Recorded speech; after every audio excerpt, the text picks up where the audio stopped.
Hi everyone. You just saw Molly who was painting and needed help finding green paint to finish her picture. Max tried to help her, but they still didn't find any anywhere. Then Max had an idea. He said we should ask the teacher for help. Molly was scared, but Max said to use a strong, respectful voice and face the teacher, and it worked.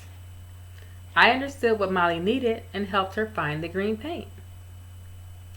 That was a good example of saying what you want and need. Well, let's take a look at today's story card. This is Gloria.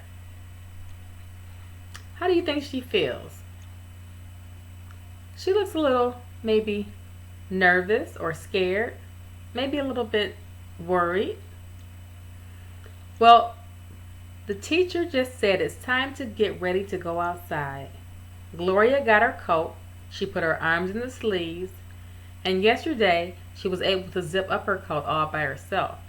Today she is trying to zip up her zipper, and she tries and tries and tries, but she can't get it to work. Gloria is stuck. She needs help with her coat zipper. Think about who Gloria can ask for help.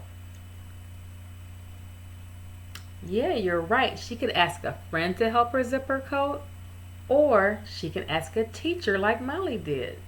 Good thinking. What kind of voice should Gloria use when asking for help? What did Max tell Molly? Yes, he said to use a strong and respectful voice. So, when Gloria goes over to ask her teacher, should she look down or should she face her teacher? Yep, you're right again. When you need to ask someone for help, look at the person and speak in a respectful voice. So let's practice. Turn to someone right now and say, in a strong and respectful voice, "Will you please help me?" Great job. When you need help, be sure to ask in a strong and respectful voice. Well, as I mentioned before, we have learned all of the verses to our How We Learn song, and now we have completed our last lesson in Unit 1, which are our skills for learning.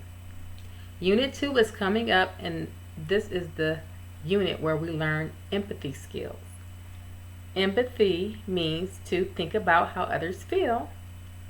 It helps us to get along with others, and it also is going to help us learn how to problem solve. So, Unit 2 of our second step lessons are coming up next week.